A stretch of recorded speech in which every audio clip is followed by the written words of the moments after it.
एक परिवार जिसका रिश्ता भारतीय राष्ट्रीय कांग्रेस से आजकल का नहीं था, आजादी से पहले का था। एक ऐसा परिवार जिससे पहली बार विधायक 1937 में किसी को चुना गया था।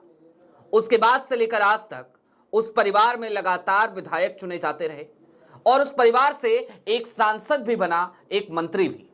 लेकिन आज की तारीख में उस व्यक्ति ने जब अपना त्यागपत्र दिया है तो उस त्यागपत्र को राहुल गांधी को जरूर पढ़ना चाहिए। सवाल बड़ा सीधा सा, क्या स्लीपर सेल की वजह से आज की तारीख में एक समर्पित कांग्रेसी कांग्रेस का दामन छोड़कर चला गया, लेकिन जाते जाते वो ये वायदा करके जरूर गया कि मेरा आखिरी वोट भी कांग्रेस को ही पड़ेगा।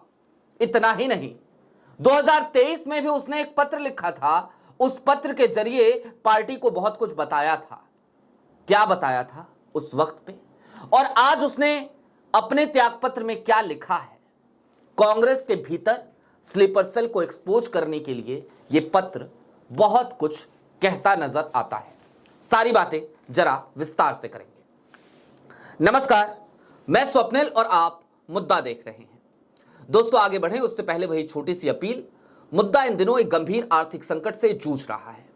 एक तरफ हमारे मेन बैंक अकाउंट फ्रीज चल रहे हैं, तो दूसरी तरफ हमारे 2.5 साल पुराने चैनल को हमसे लंबे समय तक छीन कर रखा गया था। ऐसे में आज की तारीख में डे टू डे ऑपरेशंस में मुद्दा को काफी मुश्किलों का सामना करना पड़ता है। लिहाजा आपसे गुजारिश है, यदि आप चाहें तो स्क्रीन पर दिख रहे क्यूआर या फिर के नीचे दिख रहे यूपीआई नंबर के जरिए मुद्दा की छोटी छोटी मदद जरूर कीजिएगा। आगे बढ़ते हैं और किसने इस्तीफा दिया, जरा उस तरफ चलते हैं। बिहार में चुनाव चल रहे थे और ये शख्स कहीं और से नहीं बल्कि बिहार से ही बिलोंग करते हैं। कल की तारीख में एक खबर बहुत तेजी से हर गोदी मीडिया चैनल पर प्रसारित की गई कि वोटिंग के ठीक बाद, मतगणना से पहले ही कांग्रेस को बड़ा झटका, कांग्रेस को बिहार में बड़ा झटका लग गया। लेकिन दरअसल मैं बार बार कहता हूं कि आज की तारीख में गोदी मीडिया की संवेदनशीलता बिल्कुल ही खत्म हो चुकी है। यह कांग्रेस के लिए झटका नहीं है, बल्कि कांग्रेस को इससे एक सबक लेने की जरूरत है।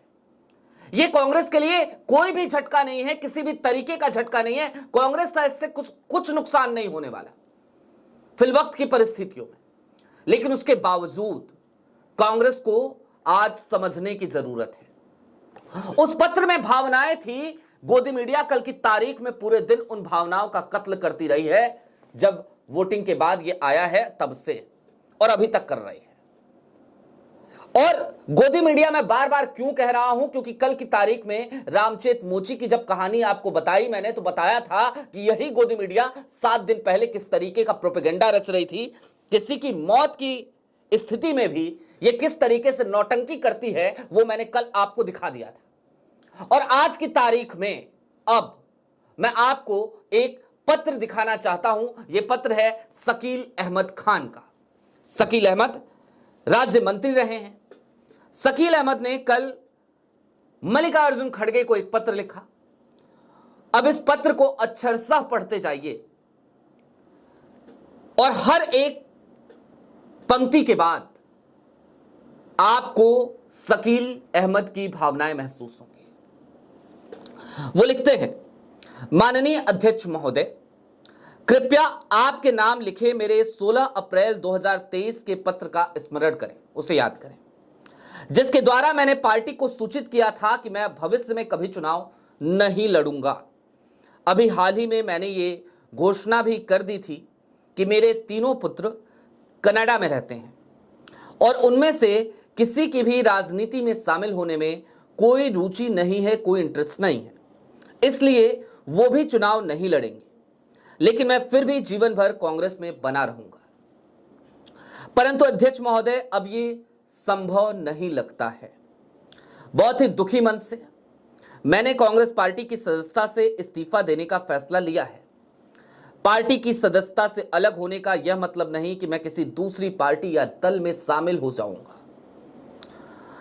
मेरा किसी दूसरी पार्टी में शामिल होने का कोई इरादा नहीं है। अपने पूर्वजों की तरह मुझे भी कांग्रेस की नीतियों और सिद्धांतों में अटूट विश्वास है और मैं जीवन भर कांग्रेस की नीतियों और सिद्धांतों का शुभचिंतक और समर्थक बना रहूंगा तथा मेरे जीवन का अंतिम वोट भी कांग्रेस के पक्ष में ही गिरेगा। बड़ी कमिटमेंट शकील अहमद की। और इसके बाद की पंक्तियों पर जरा ज्यादा गौर करने की जरूरत है। शकील कांग्रेस के साथ अपने जुड़ाव को याद करते हुए लिखते हैं, आपकी जानकारी के लिए बता दूं कि मेरे दादा स्वर्गीय अहमद गफूर 1937 में कांग्रेस के विधायक चुने गए थे। 1948 में उनकी मृत्यु के बाद मेरे पिता शकूर अहमद 1952 से 1977 के बीच 5 बार कांग्रेस पार्टी के टिकट पर विधायक चुने गए और अलग अलग पदों पर रहे। 1981 में मेरे पिता के स्वर्गवास होने के बाद 1985 के बाद स्वयं मैं भी 5 बार कांग्रेस का विधायक और सांसद चुना जा चुका हूं। पार्टी की सदस्यता त्यागने का फैसला तो मैंने पहले ही कर लिया था, परंतु इसकी घोषणा आज मतदान समाप्त होने के बाद कर रहा हूं, क्योंकि मैं नहीं चाहता था कि मतदान से पहले कोई गलत संदेश जाए और मेरी वजह से पार्टी को 5 वोट का भी नुकसान हो। अस्वस्थ रहने के कारण मैं प्रचार तो नहीं कर सका, मगर उम्मीद है कि इस बार कांग्रेस की सीटें भी बढ़ेंगी और हमारे गठबंधन की एक मजबूत सरकार बनेगी। और अब एक लाइन में सिर्फ शिकायत करी है उन्होंने, एक लाइन में, और वो शिकायत भी क्या करी है सुनिए। अंत में एक बार फिर कहूंगा कि मेरा मतभेद वर्तमान में पार्टी की सत्ता में बैठे कुछ व्यक्तियों से हो सकता है, मगर पार्टी की नीतियों और सिद्धांतों पर मुझे अटूट विश्वास है। कृपया मेरे इस पत्र को भारतीय राष्ट्रीय कांग्रेस की प्राथमिक सदस्यता से इस्तीफा माना जाए। शकील अहमद, पूर्व अध्यक्ष, बिहार प्रदेश कांग्रेस कमेटी।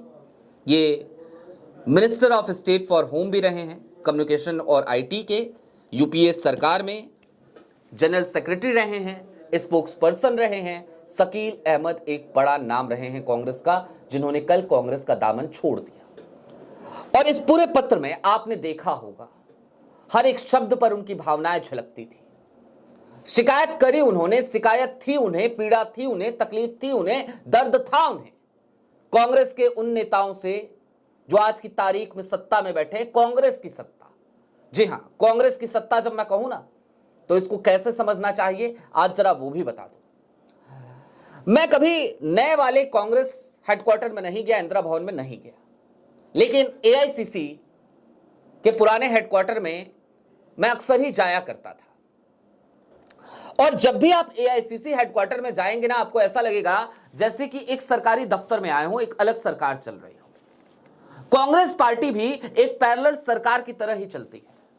वहां पर तमाम मलाईदार पदों पर लोग बैठे होते हैं और वो तमाम लोग कांग्रेस के उन कार्यकर्ताओं के साथ क्या करते हैं, उसी का नतीजा और नतायज है कि आज कांग्रेस की इतनी बुरी स्थिति है। इन्हीं लोगों को बीते कुछ दिनों से हम स्लीपर सेल बुलाते हैं। शकील अहमद भी ऐसे ही स्लीपर सेल से परेशान थे। शकील अहमद भी उन्हीं लोगों से परेशान थे जो आज पार्टी की सत्ता में तो बैठे हैं, लेकिन लगातार नजरअंदाज करते हैं उन तमाम कार्यकर्ताओं को, उन तमाम नेताओं को जिनकी अपनी अहमियत है। शकील ने इसीलिए सिर्फ एक लाइन में इस बात की शिकायत करी और पार्टी का दामन छोड़ा है। लेकिन अब यहां से, इस पत्र से कांग्रेस को क्या सबक लेना चाहिए? कांग्रेस, और मैं जब कांग्रेस कहूं तो आप इसे सीधे राहुल गांधी समझिए। राहुल गांधी को तो आज की तारीख में चाहिए कि इस पत्र को एक बार नहीं 10 बार पढ़ें, और वो चाहें तो इस पत्र को मढ़वाकर अपने बेडरूम में लगवा लेना चाहिए उन्हें। और हर दिन सुबह उठकर इस पत्र को देखना चाहिए और सोचना चाहिए कि कांग्रेस पार्टी आज की तारीख में ऐसे कौन से ढर्रे पर जा पहुंची है जहां पर कांग्रेस के समर्पित कार्यकर्ताओं को, समर्पित नेताओं को, कांग्रेस के प्रति जिनकी एक आस्था है, आस्था बड़ा शब्द इस्तेमाल कर रहा हूं मैं, जो कांग्रेस के साथ जुड़े रहना अपनी इबादत समझते हैं, जो कांग्रेस की आइडियोलॉजी में आज की तारीख में इस नफरती फिजा में भी भरोसा करते हैं, जो आइडिया ऑफ इंडिया के लिए लड़ते हैं, झगड़ते हैं, जो इसका खूब नुकसान भी उठाते हैं। जो अपने महल बचाने के लिए भारतीय जनता पार्टी की तरफ नहीं सरक जाते, जो सत्ता में आने के लिए किसी स्थानीय दल का दामन नहीं थाम लेते, ऐसे लोगों के लिए कांग्रेस में आज की तारीख में सिर्फ और सिर्फ हाशिया क्यों नजर आता है और इसके पीछे जिम्मेदार कौन लोग हैं? और जब भी जिम्मेदारी की बात आती है, जवाबदेही की बात आती है, तो फिर बार बार जिक्र तो यही आता है कि ऑर्गेनाइजेशन कौन देख रहा है? केसी वेणुगोपाल साहब। वेणुगोपाल साहब, आप इतने दिनों से जनरल सेक्रेटरी ऑर्गेनाइजेशन है, संगठन महासचिव हैं, बावजूद इसके आज की तारीख तक क्या आपको यह नहीं पता कि कांग्रेस के प्रति किस नेता की क्या भावना है, कौन अवसरवादी है और कौन नहीं है? मैं आपकी निष्ठा पे, आपकी आस्था पे आज कोई सवाल नहीं उठाऊंगा ना, लेकिन मैं आपकी अज्ञानता पे सवाल जरूर उठाऊंगा। वेणुगोपाल साहब, मुझे कई बार लगता है आप बड़े मासूम हैं, आप बड़े अज्ञानी हैं, क्योंकि कुछ और कह दिया जाए तो आपको बुरा लग जाता है, आप नोटिस भेजने लगते हैं। लिहाजा आज मैं आपको अज्ञानी कहूंगा। जिस व्यक्ति की आज मैं जिक्र कर देता हूं, जिस व्यक्ति की कॉल वायरल हुई थी केरल में, एक कार्यकर्ता से बात करते हुए, आपको याद होगा, रवि पॉवेलो, ऐसा ही कुछ नाम था ना, नाम मुझे ठीक से याद नहीं, रवि नाम था, इतना तो याद है। उनकी कॉल वायरल हो गई, कांग्रेस संगठन के परखच्चे उड़ा दिए, बता दिया कि क्या क्या चल रहा है, कैसे कांग्रेस हार जाएगी विधानसभा चुनाव केरल में। और उसके बाद उनके ऊपर एक्शन हुआ, इस्तीफा हुआ उनका, और आज की तारीख में एक महत्वपूर्ण कमेटी में उनको बिठा दिया गया केरल में, जाके चेक कर लीजिएगा। विद इन 2 मंथ्स प्रमोट कर दिया गया साहब को। केरल के ही रहने वाले हैं केसी वेणुगोपाल साहब। आप इतने अनभिज्ञ हैं क्या? इतने अज्ञानी हैं क्या? और जब आप अपने गृह राज्य में इन चीजों को नहीं देख पा रहे हैं, तो फिर आप बिहार में क्या देखेंगे, फिर आप उत्तर प्रदेश में क्या देखेंगे, फिर आप मध्य प्रदेश में क्या देखेंगे? और राहुल गांधी को इस बात को शायद ज्यादा गंभीरता से लेने की जरूरत है आज की तारीख में। यदि यही माहौल चलता रहा, यदि यही स्थिति रही, तो फिर यकीन मानिए कांग्रेस एक डूबता हुआ जहाज बन जाएगा। चूहे पहले कूदकर भाग जाएंगे जो आज की तारीख में मलाईदार पोस्ट पे बैठे हैं, और बाकी लोग, शकील अहमद जैसे लोग, वो आपके साथ डूब जाएंगे। यही करना है, यही भविष्य सोच रखी है तो बात अलग है, नहीं तो अभी भी वक्त है। कांग्रेस को संभाल लीजिए अपने, और ऐसे नेताओं को कम से कम जो इस्तीफा लिखने पर मजबूर हुए हैं उनको मनाइए। और राहुल जी, इस पत्र को 10 बार पढ़िए, संभव हो तो अपने बेडरूम में अपने दीवार पे लगाइए, यह भी ज्यादा जरूरी है। बहरहाल अभी के लिए दीजिए इजाजत। ऐसे ही तमाम अपडेट्स, तमाम डेवलपमेंट्स के लिए जुड़े रहिए मुद्दा के साथ। चलते चलते फिर वही अपील, चैनल पे नए हो तो सब्सक्राइब करते हुए जाइएगा, सक्षम हो तो छोटी छोटी मदद मुद्दा की जरूर कीजिएगा। बहुत शुक्रिया।